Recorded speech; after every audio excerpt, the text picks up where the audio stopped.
Hi friends, ನೋಡಿ ಇವತ್ತು ನಾವು ಅವರೆಕಾಳು ಉಸ್ಲಿ ಮಾಡ್ತಾ ಇದ್ದೀವಿ. ಅವರೆಕಾಳು ಉಸ್ಲಿ ಮಾಡೋದಕ್ಕೆ ಅವರೆಕಾಳು ಬೇಕು. ಬಿಡಿಸಿಟ್ಕೊಂಡಿರೋ ಅವರೆಕಾಳು 1 kg, 1 ಕಟ್ಟು ಕೊತ್ತಂಬರಿ ಸೊಪ್ಪು, ಶುಂಠಿ, ಸ್ವಲ್ಪ ಶುಂಠಿಗಿಂತ ಹೆಚ್ಚು ಬೆಳ್ಳುಳ್ಳಿ ಬೇಕು, ಜೊತೆಗೆ ಒಂದು 5-6 ಹಸಿಮೆಣಸಿಕಾಯಿ ಬೇಕು. ಇದಿಷ್ಟೇ ಇಂಗ್ರೀಡಿಯೆಂಟ್ಸ್ ಬೇಕಾಗಿದೆ. ಮೊದಲಿಗೆ ಹಸಿಮೆಣಸಿಕಾಯಿ ಹಾಕೋಣ. ನೋಡಿ, ಎಣ್ಣೆ ಕಾಯಕ್ಕೆ ಇಟ್ಟಿದ್ದೀನಿ.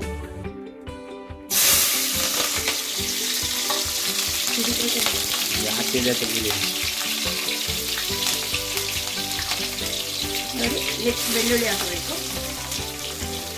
ನೋಡಿ, ಎಣ್ಣೆ ಚೆನ್ನಾಗಿ ಕಾದೋಗ್ಬಿಟ್ಟಿದೆ.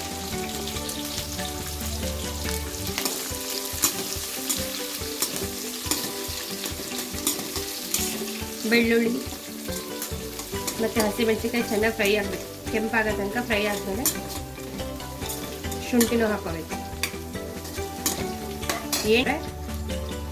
ಅವರೆಕಾಯಿ ವಾಯಿ ಅಲ್ವಾ, ಅದಕ್ಕೆ ಇದು ವಾಯು ಹೊಡಿಬೇಕು ಅಂದ್ಬಿಟ್ಟು ಶುಂಠಿ ಮತ್ತು ಬೆಳ್ಳುಳ್ಳಿ 2 ಹಾಕೊಂಡು ಮಾಡೋದು. ಅದು ಶೀತ ಆಗಲ್ಲ ಜಾಸ್ತಿ ಅಂತ, ಬಟ್ ಟೇಸ್ಟ್ ಮಾತ್ರ ಸೂಪರ್ ಆಗಿರುತ್ತೆ. ಮತ್ತೆ ಮಾಡ್ಕೊಂಡು ತಿಂತೀರಾ, ನಾವು ಮಾಡೋ ಮೆಥಡನ್ನು ಮಾಡಿ ನೋಡಿ.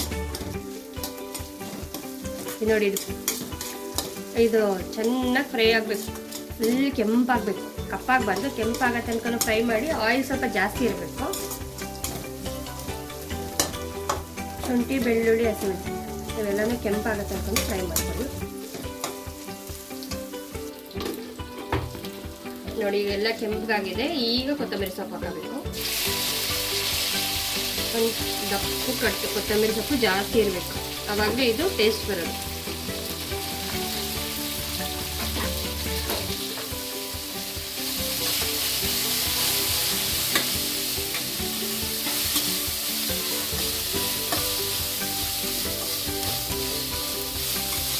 ನೋಡಿ, ಎಲ್ಲ ಕೊತ್ತಂಬರಿ ಸೊಪ್ಪು, ಬೆಳ್ಳುಳ್ಳಿ, ಶುಂಠಿ, ಹಸಿಮೆಣಸಿನಕಾಯಿ ಎಲ್ಲವೂ ಚೆನ್ನಾಗಿ ಎಣ್ಣೆ ಫ್ರೈ ಆಗಬೇಕು.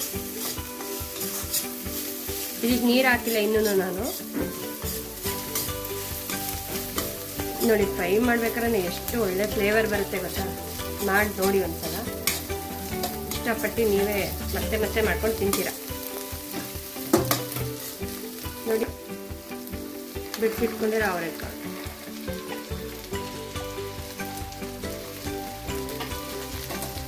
ಇದನ್ನು ಅಷ್ಟೇ ಫಸ್ಟಿಗೆ ಎಣ್ಣೆಯಲ್ಲೇ ಫ್ರೈ ಮಾಡ್ಕೋಬೇಕು.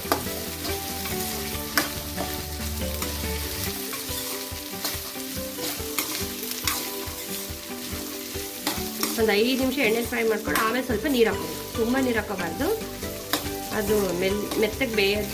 ಎಷ್ಟು ಬೇಕೋ ಅಷ್ಟು ನೀರು ಹಾಕೋಬೇಕು. ಆ ನೀರೆಲ್ಲ ಹಿಂಗೋಗಿ ಕೊನೆಗೆ ಎಣ್ಣೆನೇ ಇರಬೇಕು. ಅದು ಅಲ್ಲಿ ತನಕ ಚೆನ್ನಾಗಿ ಬೇಯಿಸ್ಕೋಬೇಕಾಗುತ್ತೆ, ಸಾಫ್ಟ್ ಆಗೋ ತನಕ. ಈಗ ಫಸ್ಟಿಗೆ ಮಾತ್ರ ಎಣ್ಣೆಲಿ ಹುರ್ಕೋಬೇಕು. ಈ ಥರ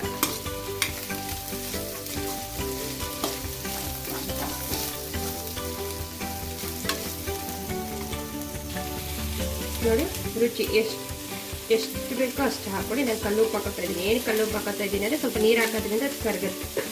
ಪುಡಿ ಉಪ್ಪಾರ ಹಾಕೋಬೋದು, ಕಲ್ಲುಪ್ಪು ಆದರೂ ಹಾಕೋಬೋದು.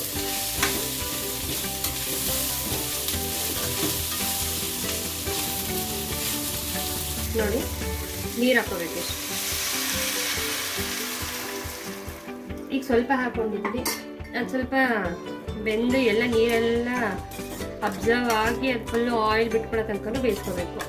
ಅವಾಗ ಒಂದ್ಸಲ ಮುಟ್ಟು ನೋಡಿ, ಅವರೆಕಾಳು ಮೆತ್ತಗಿದ್ದಾಗ ಬೆಂದಿದೆ ಅಂತ. ಇನ್ನೂ ಬೆಂದಿಲ್ಲ ಅಂದರೆ ಇನ್ನೂ ಸ್ವಲ್ಪ ನೀರು ಹಾಕ್ಕೊಂಡು ಚೆನ್ನಾಗಿ ಬೇಯಿಸ್ಕೊಂಡು ಮತ್ತೆ ಎಣ್ಣೆ ಬಿಡೋ ತನಕ ಬೇಯಿಸ್ಕೊಳ್ಳೋದು. ಮತ್ತು ಕೊನೆಯಲ್ಲಿ ನೀರು ಇರಬಾರ್ದು, ಆಯಿಲೇ ಬರಬೇಕು. ಅಲ್ಲಿ ತನಕ ಇದನ್ನು ಚೆನ್ನಾಗಿ ಬೇಯಿಸ್ಕೋಬೇಕು. ನೋಡಿ, ಇವಾಗ ಒಂದು 5-10 ನಿಮಿಷ ಬಿಟ್ಕೊಳ್ಳೋಣ ಬೇಯೋದಕ್ಕೆ.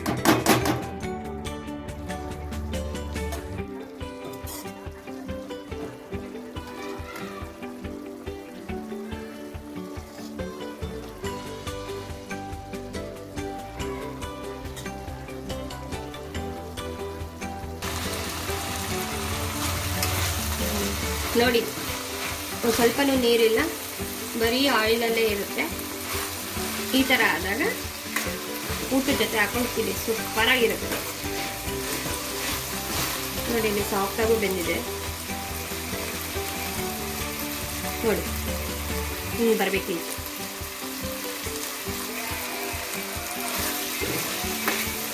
ಇಷ್ಟು ಬೆಂದರೆ ಸಾಕು.